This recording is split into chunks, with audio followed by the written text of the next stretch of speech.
cardiovascular problems and diagnostics. You have a note sheet. Hopefully, you've downloaded it, and here we go. This is, by the way, our last lecture for medical terminology, so hopefully this will go quickly. But here we go. First one is angina. It's the heart's going to get too little oxygen. Usually, it feels like a kind of a crushing chest pain. But for the most part, as long as there's not, something like a blockage, pain can be relieved by rest or medication within 15 minutes. So it's kind of the start of something bad, but doesn't always result in something bad. Myocardial infarction is the technical term for a heart attack. If there's a blockage for a prolonged period of time, the lack of oxygen to the heart can cause the heart cells, the muscle cells, to die. Once those cells die, they're permanently lost. This is why people who have a heart attack have a much higher chance at having a heart attack later in their lives. Many of them, a lot of times this is caused by plaque building up in one of the arteries that supplies the heart with blood, and which is why a lot of people who have heart attacks will take aspirin or other blood thinners to try to make it easier for blood to flow through those narrowed arteries. Next up is congestive heart failure. This is a kind of a the heart is worn out, so it's a disease usually caused by age. The longer the heart has to pump blood, the more it wears out. But obviously, anything that's going to put prolonged stress on the heart, things like high blood pressure, hypertension, any kind of heart disease, genetic, or things that can cause stress on the heart, things like smoking, or a previous heart attack, all can cause congestive heart failure. Depending on which side of the heart is failing, you end up getting different symptoms. If the left side of the heart is failing, basically the lung blood vessels swell and leak. It's because since the left side pumps blood out of the heart to the body, it gets kind of like trapped or backed up in the lungs, and that liquid can leak into the lungs and actually cause suffocation, almost like not almost, it's like the pneumonia that's being caused by the lack of ability to pump blood out of the lungs on a regular basis. If the right side of the heart fails, remember the right side of the heart's pumping to the lungs, so that means the backup actually occurs in the body, and you end up getting edema. You can have like lower body extremities, especially, so like feet swell, the calves will swell. These are all symptoms of congestive heart failure. What makes this a little bit tricky is that hopefully at this point you've memorized like the left side of the heart pumps blood to the body. And then we think, okay, so if the left side of the heart fails, the backup should be in the body. Well, it's the opposite. You think about where the blood is coming from, getting to the left side. That's coming from the lungs, so the backup is in the lungs. While if the right side of the heart fails, where's that blood coming from when it enters the right side of the heart? It's coming from the body, so then the body swells. Leukemia is a type of blood cancer. There's lots of different types of leukemia. Two general types, though, acute and chronic. But what this is basically it's the uncontrolled production of white blood cells. Usually these white blood cells are abnormal and don't do their job. Now, acute leukemia, the white blood cells grow quickly in the bone marrow, and that crowds basically the bone marrow the normal bone marrow cells that produce your white blood cells and your red blood cells and your platelets. This causes a prevention of reproducing those red blood cells and platelets, um, which isn't good because red blood cells only last a pretty short period of time and need to be replaced on a constant basis. Chronic leukemia is an accumulation of mature and immature white blood cells in the bloodstream itself. Um, they don't die, they stop being able to perform their jobs, uh, which obviously causes lots and lots of issues. Um, in both situations, it's really the replacement of the bone marrow that needs to be accomplished to cure leukemia. This is why people with leukemia are looking for bone marrow donors. A lot of times it's family members, but that is a very difficult and painful process as well. So bone marrow transplant is the intravenous transfer of healthy matching bone marrow. Um, it basically a bone marrow transplant is three steps. You have to destroy the patient's bone marrow, usually with radiation and a mix of drugs and chemotherapy. You have to find, obviously, before this is all started, you got to find a donor that has a close enough match to the recipient so that there's not, the body doesn't attack its own bone marrow. Um, so they put the donor bone marrow into the patient's veins for reseeding, so it's so that it can reproduce and produce hopefully healthy bone marrow. And again, the success is going to really depend on the compatibility of the donor and the recipient. Uh, Treatments with leukemia have gotten better recently, especially with stem cell research. Um, but these three steps are kind of are the same regardless. And these three steps actually are the treatment for leukemia, sickle cell anemia, breast, ovarian, or testicular cancer, um, as well as lymphoma and aplastic anemia.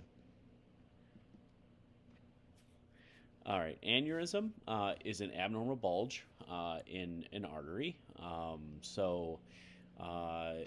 if you think about kind of like the old cartoon where um, somebody's got a hose and then somebody puts their foot on the hose and you get kind of this bulge that occurs in the hose. That's kind of what an aneurysm is. It's usually caused by just a wearing out of the arterial wall.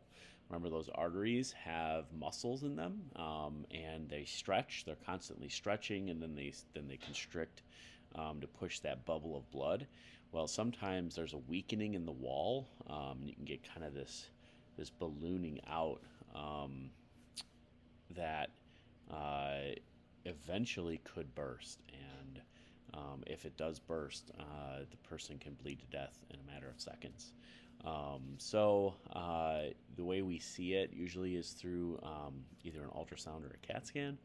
And again, since it is kind of a weakening, usually it occurs in older individuals, and specifically in men, much more common in men, and much more common in people who have smoked. Heart arrhythmia is the technical term for an irregular heartbeat. It could be caused by a whole host of things, but it's usually caused by electrical signals from that pacemaker that we talked about just not working properly. And heart arrhythmia could either be a speeding up or a slowing down. Speeding up is tachycardia, or a slowing down is bradycardia. Or it could just be an irregular heartbeat where it's not beating in the correct unison. Heart palpitations is kind of a feeling of a fluttering in the heart, or a pounding in the heart. These can come on just kind of randomly. Heart palpitations usually are harmless, but obviously if you're feeling that, you're going to want to get that checked out to make sure there's not another underlying issue that's causing it. Cardiomyopathy is the disease of the heart muscle itself. And the heart muscle being diseased makes it difficult to effectively pump blood. Um, there's a lot of hypotheses of what causes cardiomyopathy, um, but it seems like there are certain things that um, make it more common. Long-term high blood pressure, heart attack, heart valve problems. COVID-19 has been actually linked to some of these as well, and also drinking too much alcohol. Heart valve stenosis is a narrowing of the valve.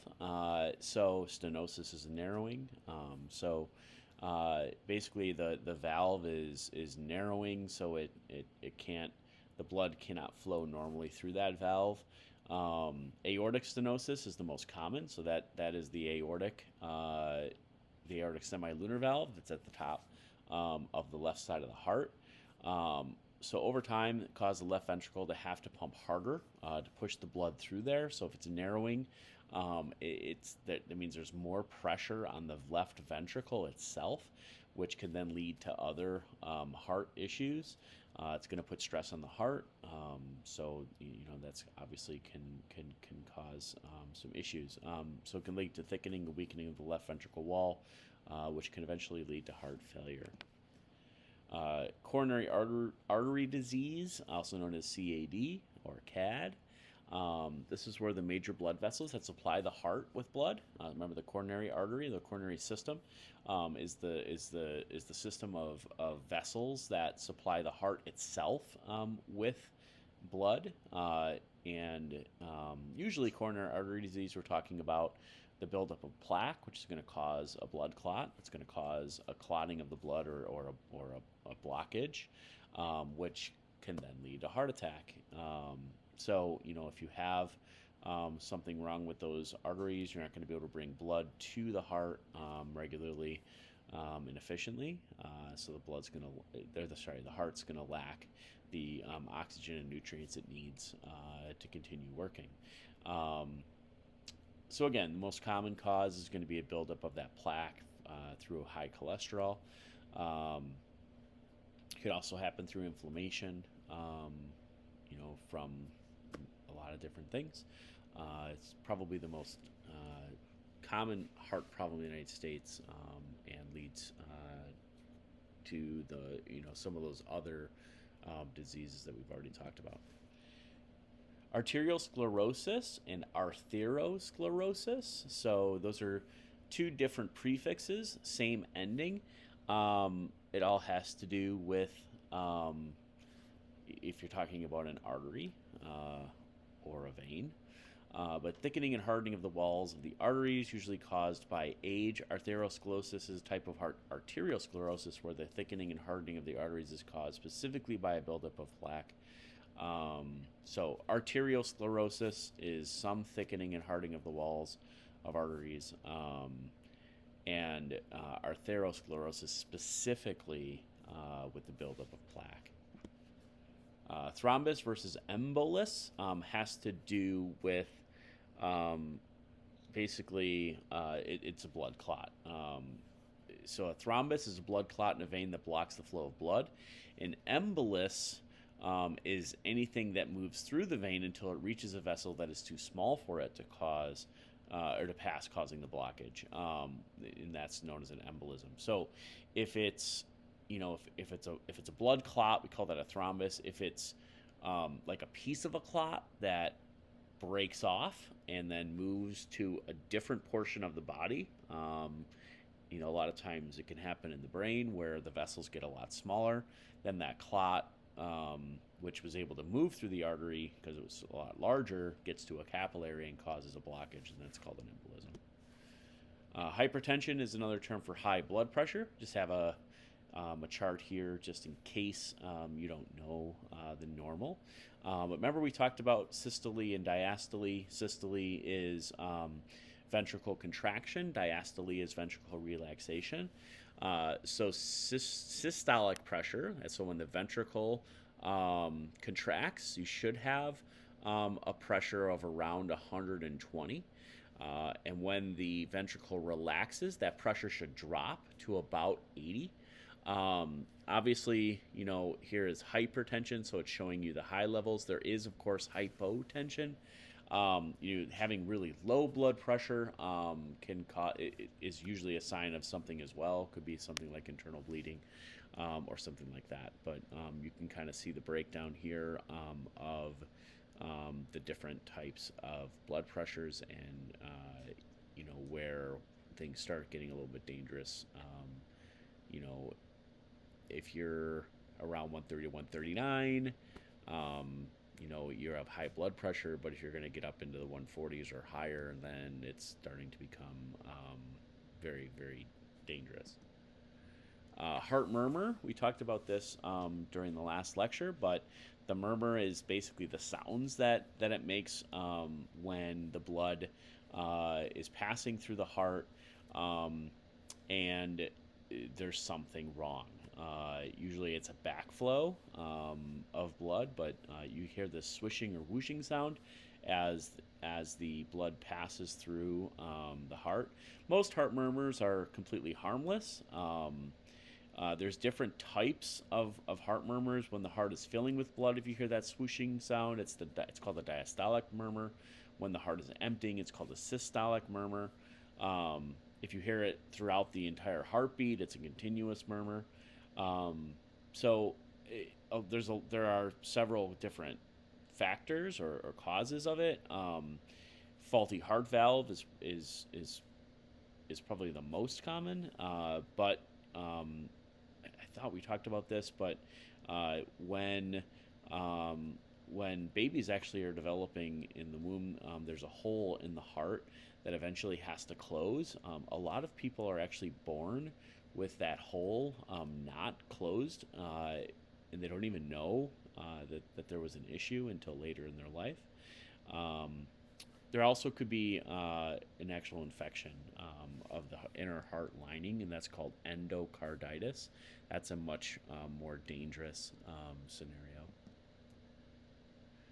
So now we're going to go through some of the diagnostic tests and procedures that are used on the heart. Um, Auscultation is the technical term for listening with a stethoscope. Basically, you're listening. The doctors, when they tell you, to breathe normally, and they're listening to your lungs and your heart, they're basically listening to the lub dub, which is caused by the different valves closing. The first sound, the lub, is actually caused by the atrioventricular valves closing.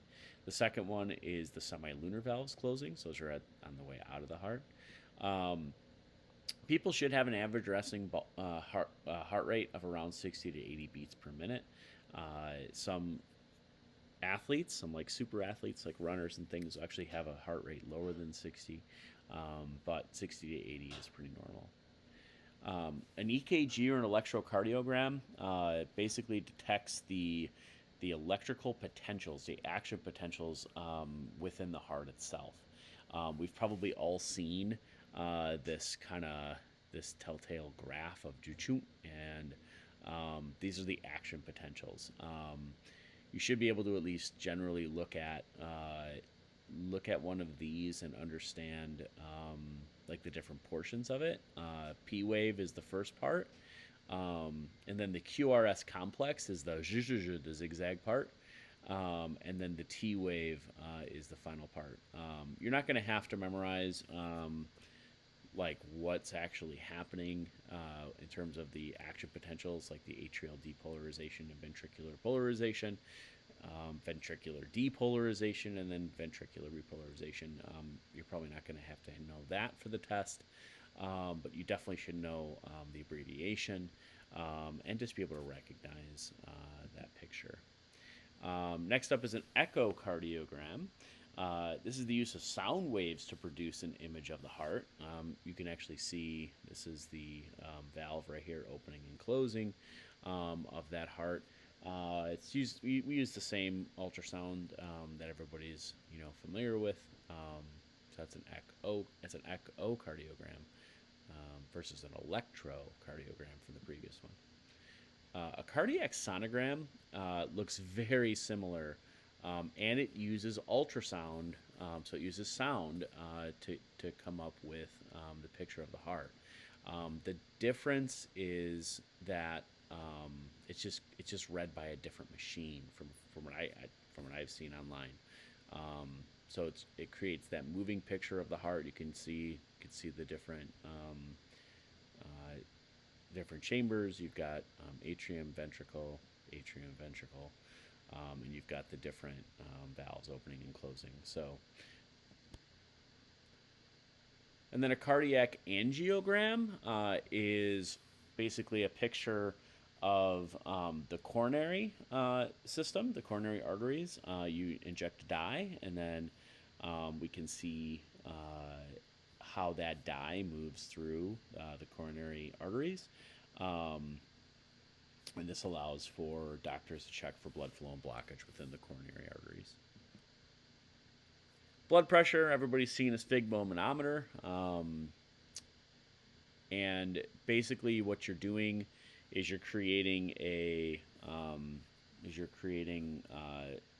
pressure built up on the different vessels of the in your arm, and then you know depending on how accurate and how experienced the person who's doing it. They will usually take a stethoscope and then they basically listen for, um, as they release the pressure, they listen for the movement of the blood.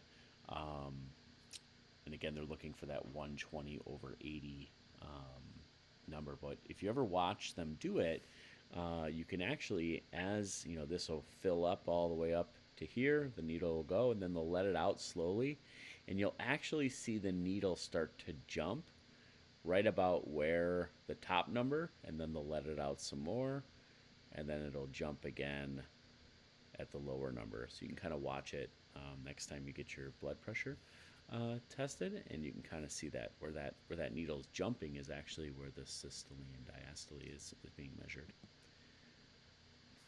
Angioplasty is when they're going to go in with a balloon, like a little tiny balloon. A lot of times they go in through the groin.